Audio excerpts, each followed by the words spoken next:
So we have already seen the several transformation techniques, and in the last class we discussed about the performance comparisons between the several transformation techniques. Now today we will take up one of the applications of image transforms, and which I had been mentioning during the course of our discussion on image transforms, that one important area of application of image transforms is in the field of image compression. Okay, so our discussion for today will be on applications of image transforms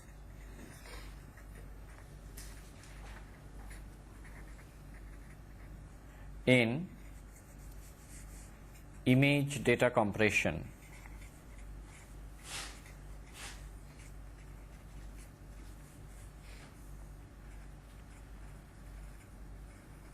Now basically this application results from the fact that in an image, when we transform the image into the transform domain, there we find that there are only a few coefficients which are important for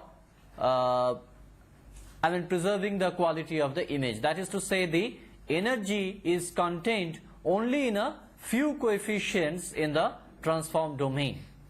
So as a result of that, we can eliminate all the unwanted components in the transform domain, means which are not contributing to the energy of the image. Those components we can eliminate, and thereby we can compress the total amount of information which we have in an image. That is to say that the usual redundancy of information which is there in the original grayscale or intensity images, those redundancies are eliminated. Rather, the images are decorrelated in the transform domain space, so that in the transform domain we can preserve only a few coefficients and use it for the data compression.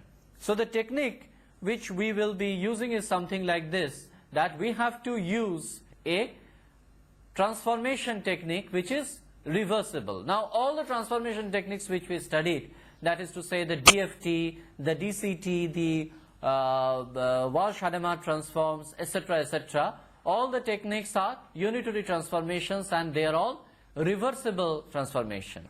So this is very much needed, because if we are compressing the image by applying the transformation technique, we should also know how to decompress the image. That is to say, after applying a decompression, how to get back the original image. That technique also we should know. So the transformation should be a reversible transformation. Now what we do there is that we first subdivide the original image into several number of sub-images, several small sub-images. So it is like this. If we have the original image of this nature, alright, so at first what we do, we subdivide the original image into several non-overlapping sub-images. So it may be something like this, that we partition the image horizontally with these lines, we partition the image vertically with these lines. So 1, 2, 3, 4, 5, 6, 7, 8, 9, 10, 2, 3, 4, 5, 6, 7, 8, 9 in this direction. I can increase one more, so that you see that the entire image is divided into 100 number of small sub-images, smaller sub-images. Each sub-image is having much smaller size as compared to the original image. Now what we do, for every sub-image where the number of pixels are smaller, we take the transformation. Any transformation, any unitary transformation we take, and that we do for every sub-image. Then what we do, we preserve only the useful components in the transformed image. For every sub-image, we preserve only the useful components and we eliminate all the components which are insignificant. Okay? So, only those useful coefficients in the transformed domain are preserved. Okay? And then, for every sub-image, we will apply the inverse transformation. Okay? And by applying the inverse transformation, what we will get? For every such sub-image, we will reconstruct the original sub-image. So, the reconstructed image, okay, will be nothing but a summation of, or the merging of all the several sub-images, okay, which you get after applying the inverse transformation. Now, there is also one more aspect in this, okay, which we must keep in mind. That is to say, after doing the transformation, I said that we are preserving only the useful components or the useful coefficients. And there are some coefficients which are not very useful. So, what we should do, okay, we should apply, okay, some kind of a quantization technique, because after all, whenever we are applying the transformation, we are no longer in the original intensity domain of image. We have got a new set of transformed values. Okay. Now, all those transformed values, okay, we have to re-quantize, okay, so that we can fix up the quantization levels for each coefficient, and then we re-quantize the transform image, or rather we quantize the transform image. And during the process of quantization, okay, it is very important to note that all the insignificant coefficients in the transform domain, okay, they can be very coarsely quantized, right? Whereas all the significant coefficients in the transform domain, they must be appropriately or quite finely quantized. Okay, we have to do something like this, so that the quantization, okay, that is associated, okay, just after doing the image transformation for every sub-image, we have to do an appropriate quantization. And this quantization is very important, because if we would like to preserve the information, we must finely quantize it. If the information is insignificant, we must coarsely quantize it. Okay. So, together our block diagram of the system is going to be something of this nature. Okay. We will be giving the input image, which is an n by n image, okay, to the system, okay, and this block will construct several p by p sub images. So, construct, in this block we construct p by p, okay, sub images.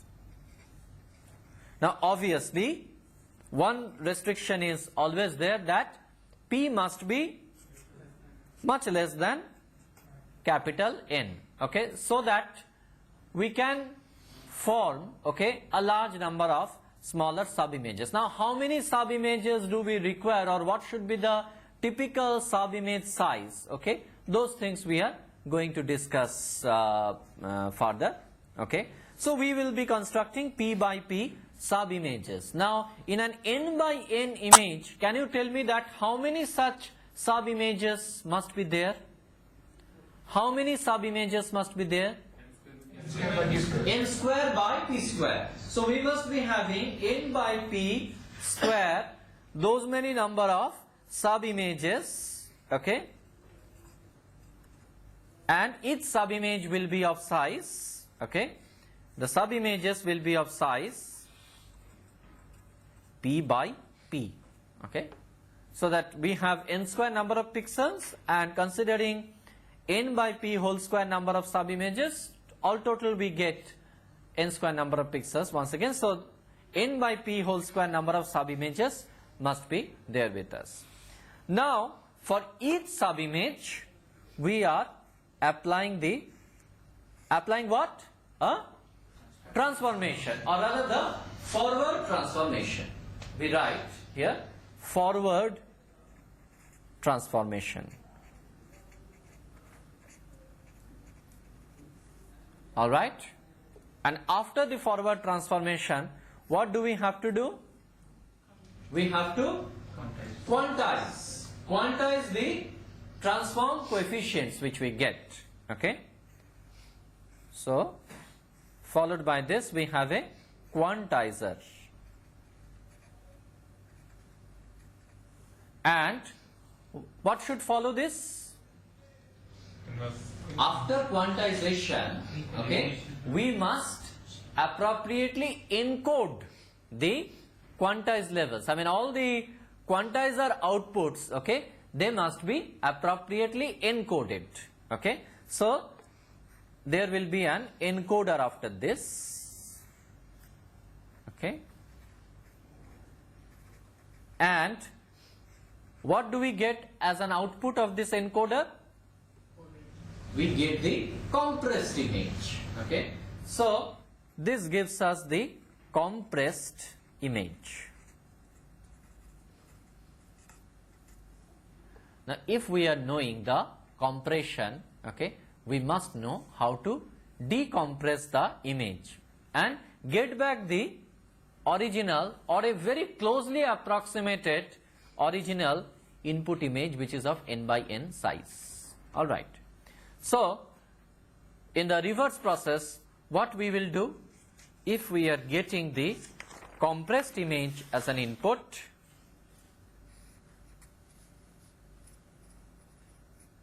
so in this system we feed the compressed image as input, alright, and then what should be the first block?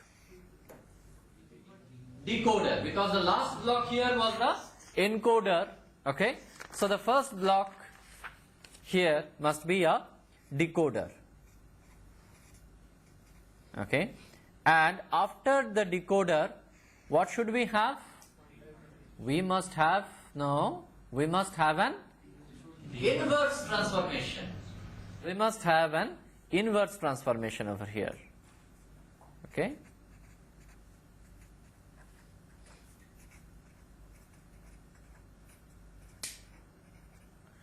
Now after inverse transformation, what do we get? For every p by p sub image, okay, we will be getting the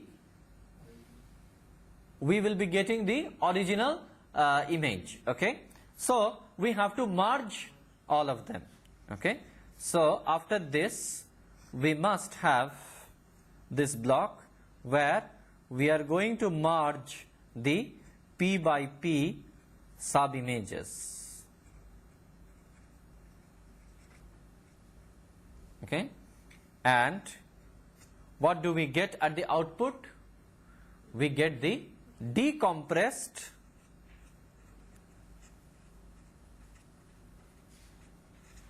image, okay, of what size? The original, capital N by capital N. That size of decompressed image we will get in the process. Okay. Well, the question is that how the merging is being done.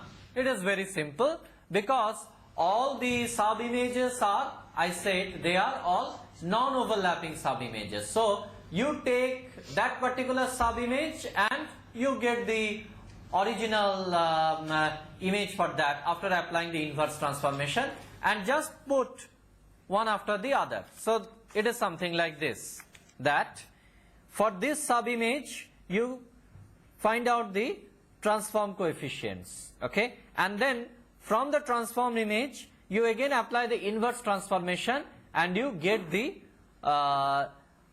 original image back. Okay, so that original image you put in this particular box, in this subimage box. Again, you take this subimage and put it beside this box. Okay, so like this, you keep on putting all the subimages one after the other in this space as well as this space. So that is a simple merging that we do, because all the subimage windows are non-overlapping in this case. So, but in compressed image, have you not ignored some of the insignificant images? We have ignored. I mean, the question is that in the case of compressed image, we have ignored some coefficients. Well, we have ignored the coefficients in the transform domain. Okay, and now by applying the inverse transformation, I am again going over to the image domain. So the only thing that I did was, since I have ignored some of the coefficients in the transform domain, okay, I can do it only under the assumption that those ignored components or those ignored coefficients will not contribute much, okay, in the image domain. Okay, only because of that I can do that. So whenever I am back again to the image domain, okay, I am not ignoring anything. I had ignored only in the transform domain, not in the image domain. Is it clear to you? Okay? Any further questions? Alright. So, this is exactly what we do in the merging process, and we get the decompressed image. So, this is the overall block diagram of our scheme. Alright. Now, we will see that in the process of getting this decompressed image, okay, what is the error that we are doing?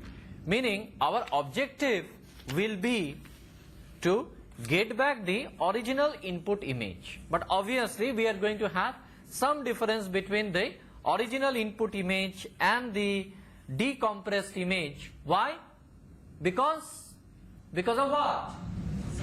Because of ignoring some of the transform coefficients. Okay, what I did was, after applying the transformation, okay, I had ignored some of the transform coefficients. Okay, rather I had very intelligently quantized, okay, so that the insignificant ones are quantized coarsely and the significant ones are quantized finely. So I did some kind of a tricks over here, okay, and because of applying the tricks over here, just to compress my image, I applied some tricks, and because of applying those tricks, okay, what finally happened is that my decompressed image will not be exactly same as the original n by n image. I am going to get some error, okay, and let us analytically see that how much of mean square error, okay, we get in the process. All right. Now, an image U, okay, I can get as a summation of several basis images. This you already know.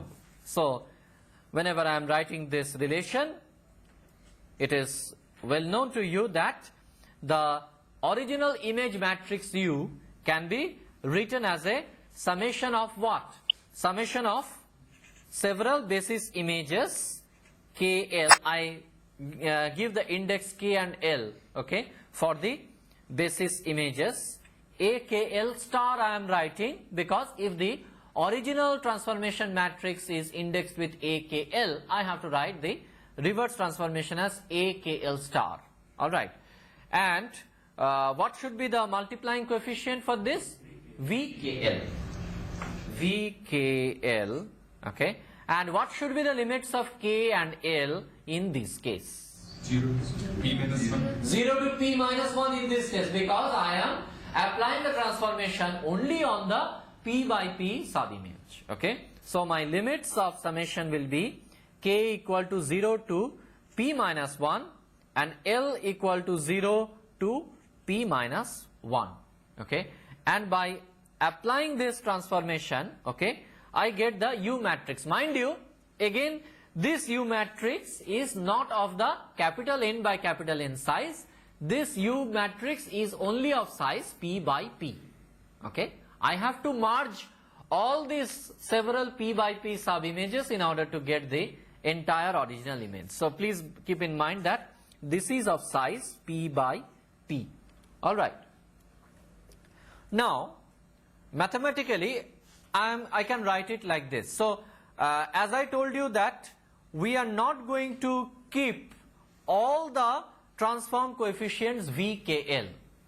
K's index is from 0 to p minus 1, L's index is from 0 to p minus 1, but as I said, we are not going to retain all of them. We are going to retain a few and we are going to reject a few. Alright. So what I do now, I define a new function, okay, and mind you, which coefficient I want to keep and which coefficient I want to reject, okay, that also is going to be a function of K and L, okay, because for some values of K and L I will retain, for some values of K and L I will reject, okay. So I am going to write a function, I am defining a function WKL, okay, W with index KL, okay, which I say, okay, is equal to 0, okay, if, okay, VKL is insignificant.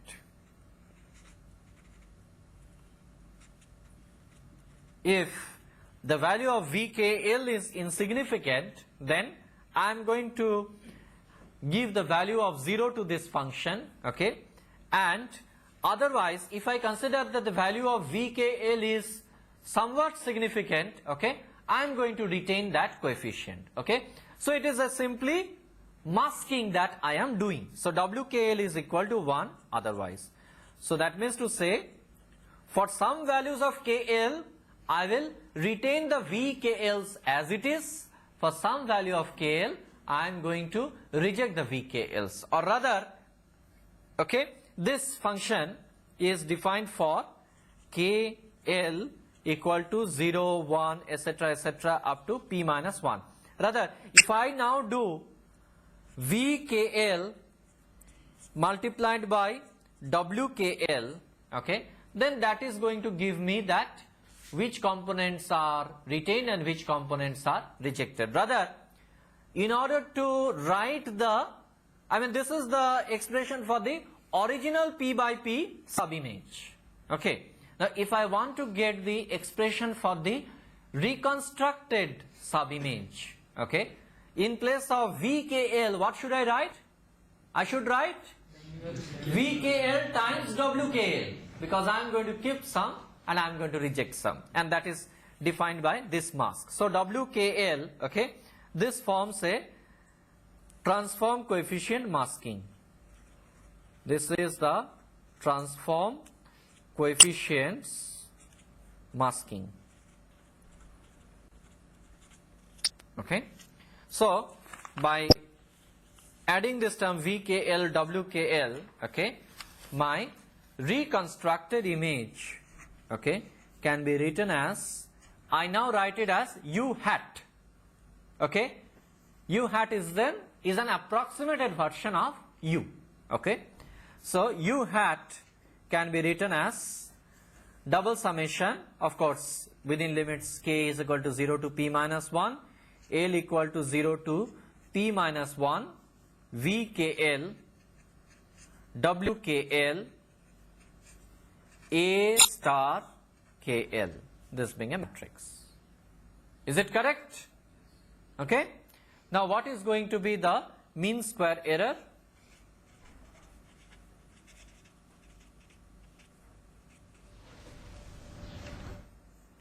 Okay, the mean square error I can write as E suffix ms, okay, which will be nothing but the expectation of what?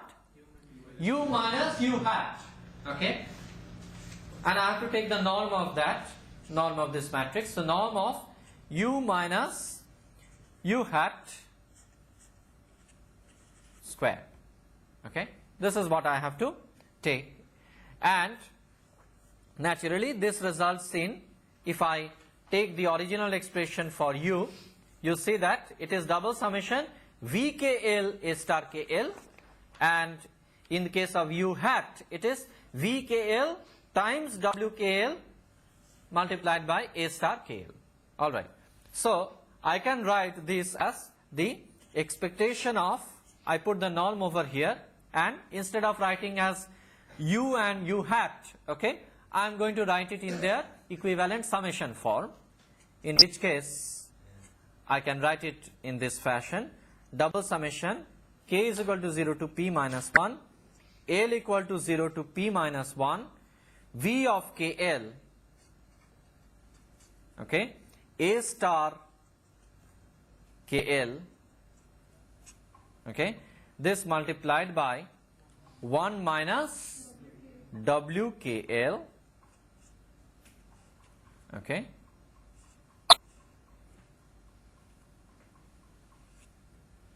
square, okay. So this is what we get over here, okay, and this can be rewritten as follows, okay. This VKL A star KL, okay, can be replaced by the variance of the coefficient at the transform location KL. So I can rewrite this as, or rather EMS I can write as double summation k is equal to 0 to p minus 1, L equal to 0 to p minus 1, okay. I am going to write as sigma square VKL, okay, multiplied by 1 minus WKL, okay, because I was having expectation of this thing, okay, which finally results in sigma square VKL. And what does this sigma square VKL indicate? It tells us the variance of transform coefficient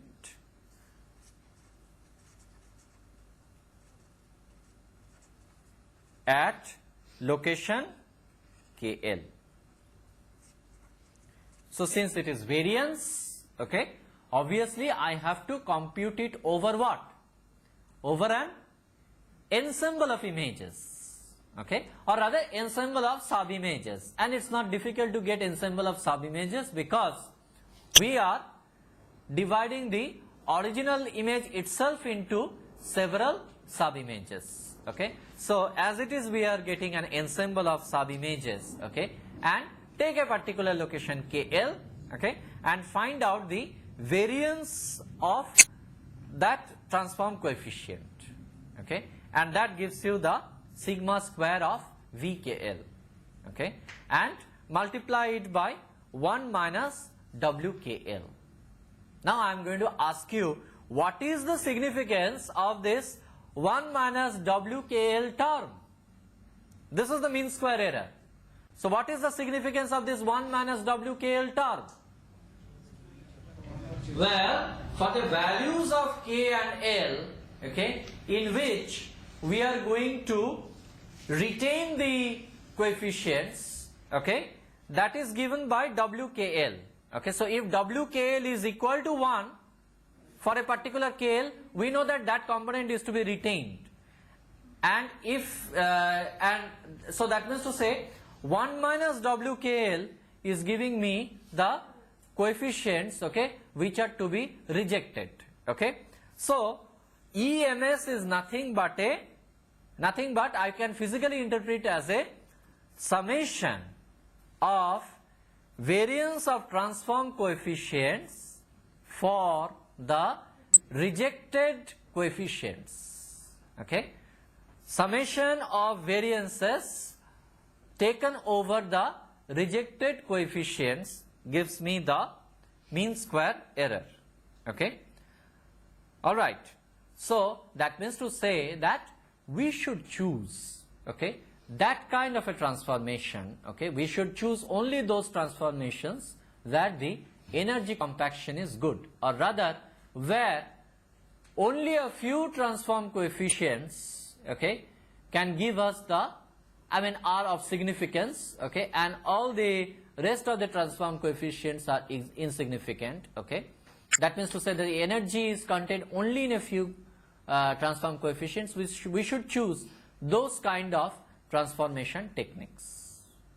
Now, out of all the transformation techniques that we have discussed, okay, obviously the preference goes for the, if we are looking for the performance, not the computational simplicity, because if we are looking for computational simplicity, then obviously the choice is for the Hadamard transformations. Okay, but if we are looking for the good energy compaction performances, okay, as well as computational simplicity, okay, then the right choice becomes the discrete cosine transformations. Okay, and that is why in most of the cases for image transformations, the DCTs, or rather in the image compression and coding, the discrete cosine transforms are used.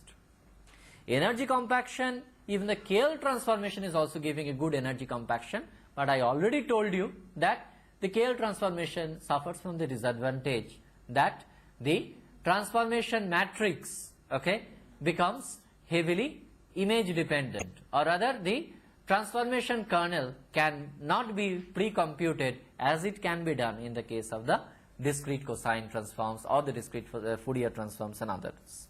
All right.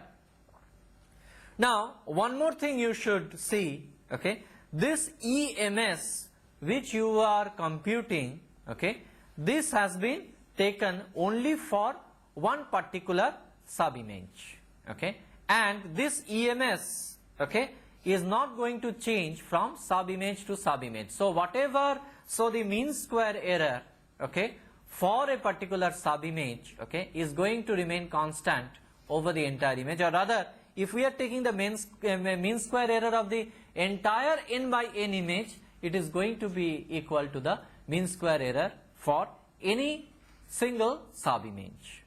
Okay. Of course, we are considering this because this sigma square VKL which we are taking, okay, it is defined over the entire image ensemble. It is defined over the entire ensemble of sub-images, okay, sub-images taken from the same image, okay. So, this expression sigma square VKL is not going to change from sub-image to sub-image. Even 1 minus WKL, okay, generally does not change from sub-image to sub-image. Rather, the mask which we are applying, generally it does not change from sub-image to sub-image, okay, and in such cases the mean square error of a sub-image is equal to the mean square error of the entire image.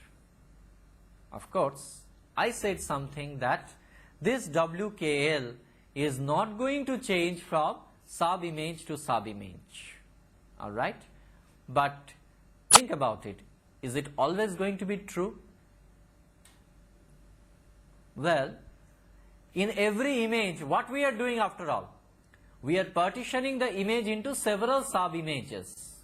Now, some of the sub-images themselves are very much significant as far as the image quality is concerned, okay, and some sub-images, okay, in the image, okay, they are not much of significance. Supposing you are looking at a person, okay, against some background, okay, now the person's face, okay, or the features of his face, they are more important, okay, as compared to the background information. So, whenever you are considering the sub-images, there are some sub-images where you must retain maximum amount of information, okay, and there are some sub-images where you can sacrifice, okay, a large amount of information, because that is not of significance to the image quality on the whole.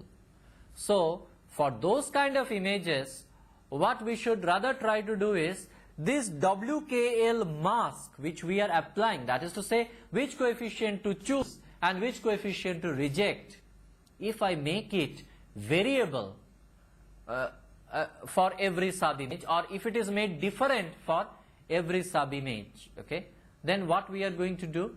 Then the image compression or the image coding which we do in the process, okay, that is going to be an adaptive technique over the sub-images, okay. So, those kind of image compressions, okay, we will call as adaptive image compression, okay, where this WKL mask, okay, is going to be different from sub-image to sub-image. whereas if the WKL mask is uniform over all the sub-images, okay, we are going to call it as a non-adaptive image compression.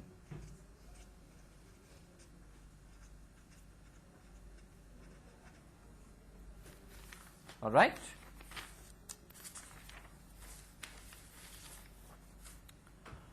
Now, we were discussing, we just mentioned that out of the several transformation techniques, generally DCT is preferred because DCT gives us a good energy compaction. So, obviously, the compression ratio which we get for DCT, okay, is going to be much higher as compared to the other image transforms. Now, DCT also has got an advantage.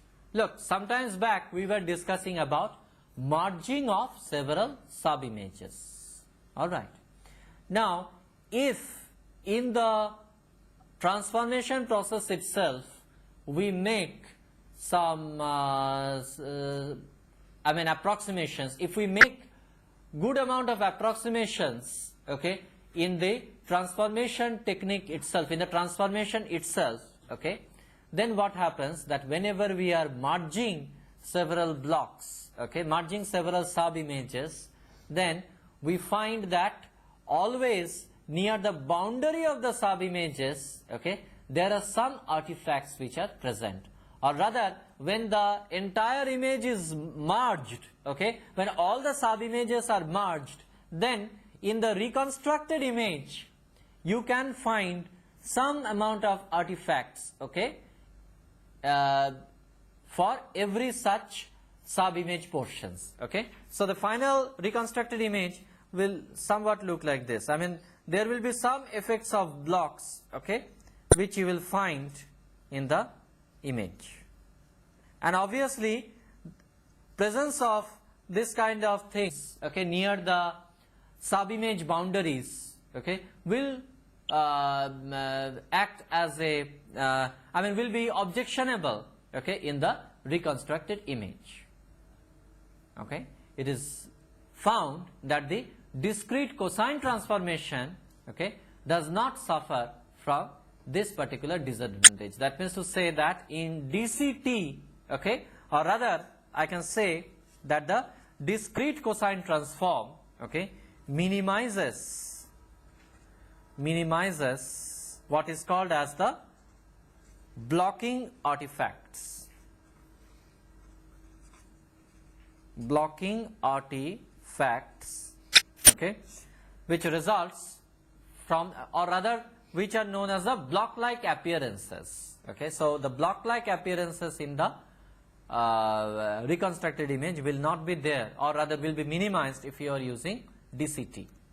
But this kind of an objectionable effect is generally found in other transformations like the DFT and the Walsh-Hadamard transformation. This kind of effects are generally found. Now, coming to the performance comparison of various transformation techniques, okay, and that too with respect to the sub-image size. Now, the question is that what kind of a sub-image size do we normally choose? We can choose a sub-image size as small as a 2 by 2 image, okay. It could be a 4 by 4 image, can be an 8 by 8, can be a 16 by 16, or of higher size sub-image, okay, can be chosen. Now, one thing is there that as we increase our sub-image size, okay, what do you feel will be the problems? What are the problems that we are going to face if we are increasing the sub-image size? Is there any advantage? Please tell me if there are advantages, if any, please tell me, and if there are any problems, please let me know.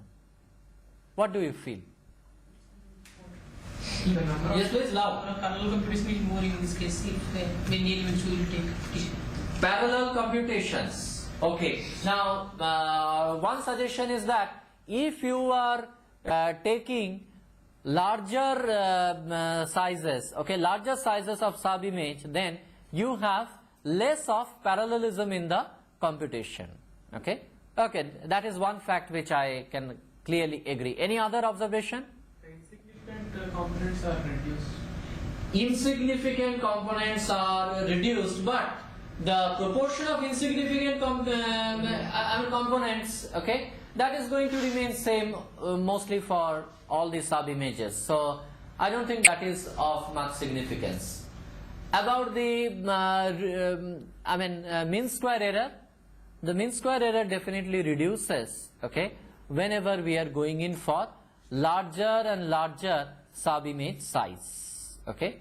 But at the same time, the computational complexity also increases whenever we are going in for larger and larger size sub-images, because the computational complexity is proportional to the order of n square, okay. Even if you apply first transformation, it is of the order of n square log of n to the base 2, okay. So naturally, as your sub-image size increases, okay, your computational complexity also increases enormously, or rather significantly, okay. And at the same time, the computational complexity, as well as the reduction of RMS error that results, okay. And we normally get curves of this nature, like a typical curve will be something like this. On the x-axis, I show the sub-image size, and on the y-axis, I show the RMS error, okay, in percentage, expressed in percentage. And here on this I plot 2 by 2. This is for 4 by 4. This is for 8 by 8. This is for 16 by 16. This is for 32 by 32, and so on, okay. And the RMS error is, this is 0.5, this is 1, 1.5, 2, 2.5, 3, 3.5, okay, and so on.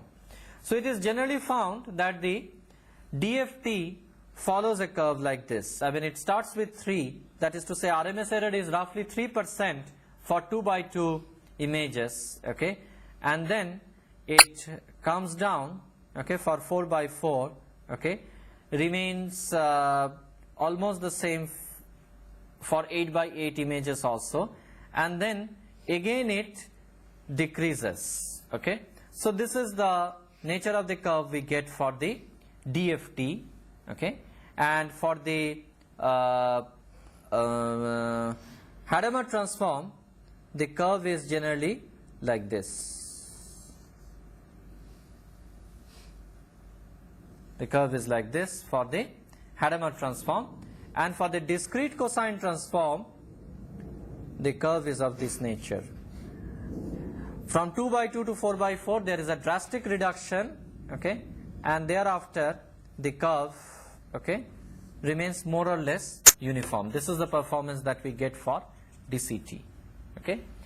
Now obviously, since the image size, okay, for DCT we find that the RMS error is not changing much for larger sub-image size, okay. Obviously the choice for us should be a 4 by 4 DCT, or at the most an 8 by 8 DCT, okay. We did not go in for the higher size sub-images in the case of DCT, because that is not significantly reducing the RMS error, okay, but unnecessarily we are increasing our computations if we are going in for larger and larger sub-image size, okay. So very commonly 4 by 4 or 8 by 8 sub-image sizes are used, okay. 4 by 4 or 8 by 8 sub-image sizes are quite typical. All right. We are now going to discuss about the difference between the zonal coding and threshold coding.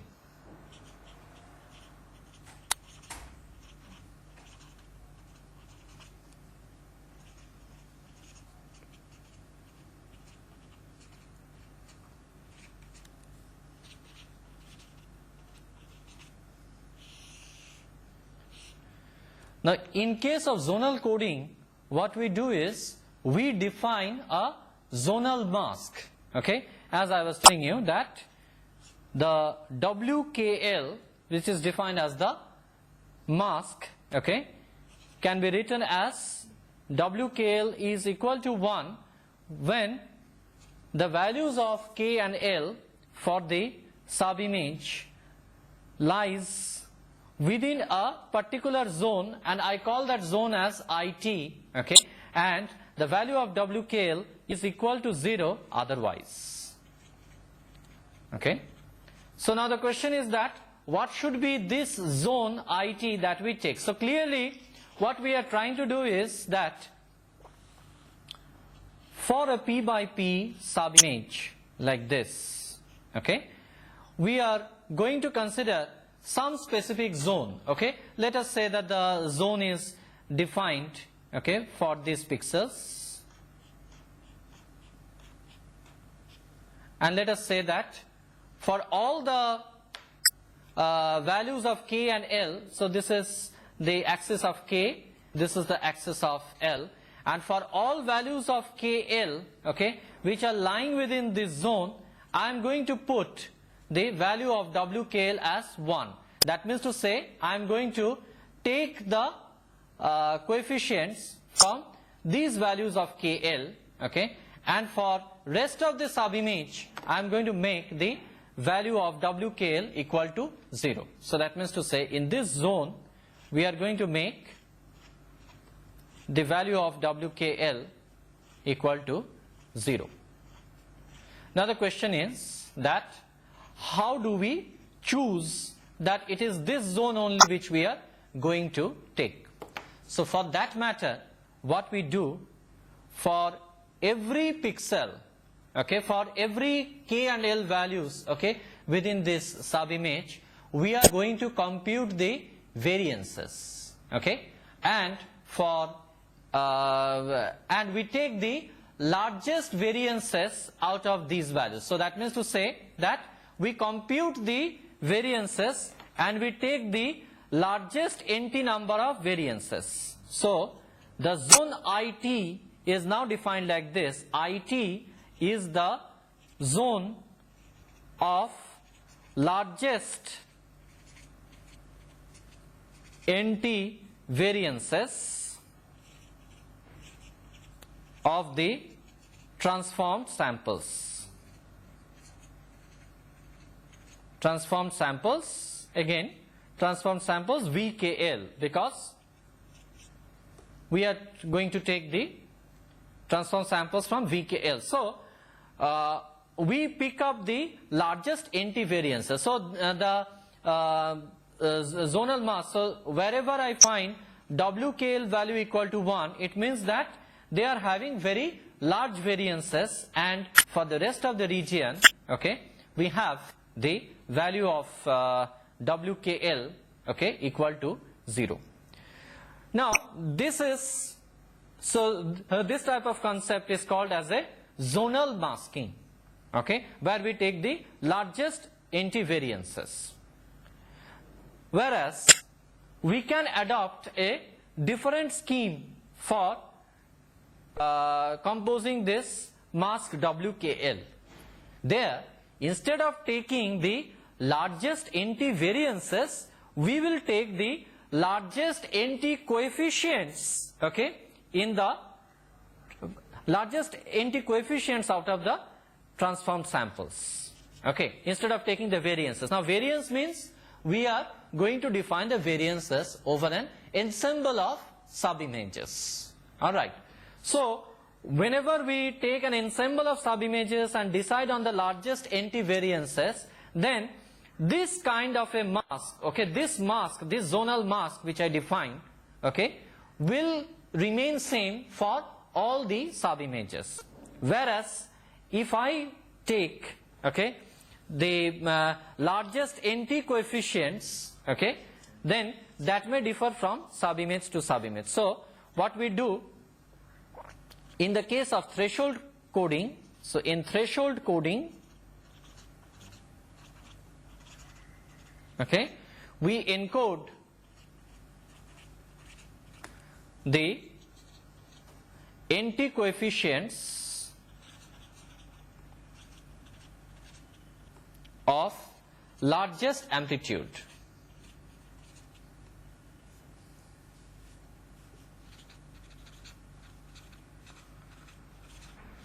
Rather than NT coefficients of largest variance. So that means to say, I am going to pick up a zone IT, okay, let us call that zone as IT prime, and that zone is defined as the set of values of KL for which, okay, set of values of KL for which the transformed samples VKLs are going to be higher than a threshold eta, okay. So eta happens to be the threshold. So if we define now a zone IT prime like this, that is to say consisting of only pixels or consisting of only the transform coefficients which are exceeding the threshold, okay, then we may get a mask of this nature. Let us say this is our sub image, okay. It may be that in these regions we find that the transform coefficients are higher, and maybe in one or two KL values over here, and for rest of the KL values I get the transform coefficients as of low values, okay, and I put them zeros. So what I do, I now get a mask of this nature, okay, where all these are values equal to 1, okay, and rest of them. So in this zone the value is 1, and there are some other values of KL, okay, where we have the WKL value equal to unity, and in rest of the areas I have WKL value equal to 0. So here I have decided on the zone based on the thresholded value of coefficients, okay, and we are going to call that as a threshold coding. Now the thing is that always the threshold coding, in threshold coding the thresholds are going to be different for different sub images, and that is why threshold coding is quite adaptive in nature, okay, and it is useful for achieving high compression ratios, okay, when the image changes considerably from block to block. If the image changes from block to block, okay, then threshold coding is going to be much more efficient as compared to the fixed masks, okay, which we use for the zonal coding, okay. So with this we have given a brief background on the image coding in the transform domain, and you can clearly see that we can very efficiently utilize all the image transformation techniques which we have studied so far, okay. And transform codings are very widely used. Of course there are coding techniques other than transform coding also, okay, which we will try to discuss later on, okay. Thank you.